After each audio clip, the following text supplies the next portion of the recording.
जय मसीह की। प्रभु का धन्यवाद करते हैं आज के इस मुबारक दिन के लिए, और एक बार फिर से इस संडे की इबादत का वचन आपको देने के लिए हम तैयार हैं। और प्रभु ने जो आज वचन दिया है वो हम सबको मिलेगा प्रकाशित वाक्य की किताब, उसका 3 अध्याय और उसके 11वें पद में कुछ लिखा है मैं शीघ्र ही आने वाला हूँ, और जो कुछ तेरे पास है उसे थामे रहे कि कोई तेरा मुकुट छीन ना ले। हालेलुया।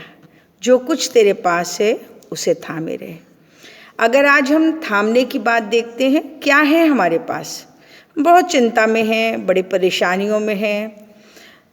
बैंक में पैसा ख़त्म हो गया, कनस्तर का आटा ख़त्म हो गया, घर में राशन ख़त्म हो गया, फलानी चीज़ नहीं है, ढिमकानी चीज़ नहीं है, और हम परेशान हैं कि हमें ये चीज़ें थामने की है। पर मगर परमेश्वर बताता है, वचन के अंदर लिखा हुआ है कि तुम क्या खाओगे, तुम क्या पहनोगे, इस बात की चिंताएं अन्य जातियां करते हैं।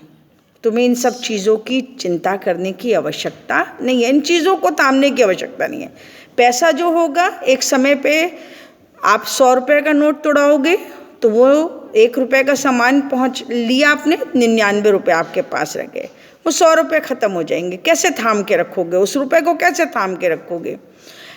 आटा 10 किलो खरीद के लाए हो, रोज़ रोटी बना के खाओगे, वो 10 किलो आटा कैसे थाम के रखोगे? नहीं थाम के रख सकते। परमेश्वर इन जो दुनियावी चीज़ें इनको थामने के लिए हमसे नहीं कह रहा, वो थामने के लिए हमसे कह रहा है इस वचन को।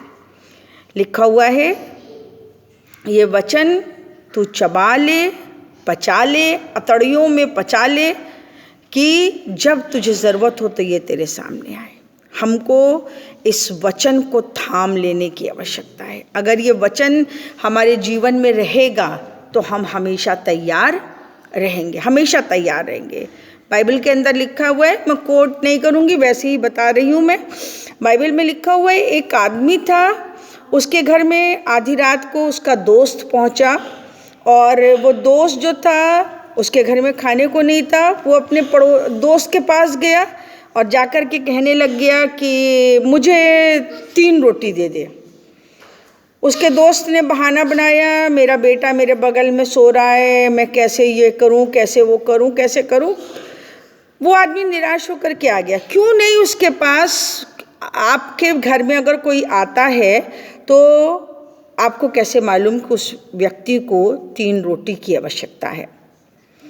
आपको नहीं मालूम कितनी रोटी वो खाएगा। हो सकता है वो खाना खा के आया हो सकता है उसको ज़्यादा भूख हो, मगर वो आदमी 3 रोटी लेने के लिए गया, क्योंकि परमेश्वर का वचन हमसे कह रहा है जो कुछ तेरे पास हो उसे थामे रहे। ऐसा ना हो कि जब मैं आऊँ तो तू खाली हाथ मुझे दिखे।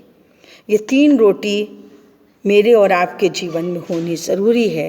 पहला है पिता, जिसको हम जानते हैं। हम कहते हैं धरती आकाश परमेश्वर ने बनाया है, और वो धरती आकाश का बनाने वाला परमेश्वर है। दूसरा हम कहते हैं, दूसरी रोटी है प्रभु यीशु मसीह, जो यीशु ने कहा मैं स्वर्ग से उतरी हुई रोटी हूँ, जो मुझे खाएगा वो कभी भी भूखा नहीं होगा। ये 2 रोटियों के विषय में हम बहुत अच्छे से जानते हैं, मगर तीसरी रोटी के विषय में कहा जाए तो हम में से बहुत से लोग उस तीसरी रोटी को नहीं जानते। वो तीसरी रोटी पवित्र आत्मा है, जो मेरे और आपके लिए दी गई है।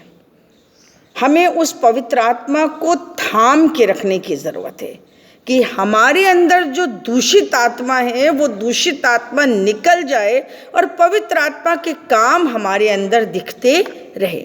जब वो पवित्र आत्मा के काम हमारे अंदर दिखेंगे तो यीशु कभी भी आए, वो कह रहा है मैं आने वाला हूँ, वो कभी भी आए, रात अंधेरे आए, दिन दोपहरी आए, वो कभी भी आए, हमें मुस्तैदी से तैयार रहने की आवश्यकता है।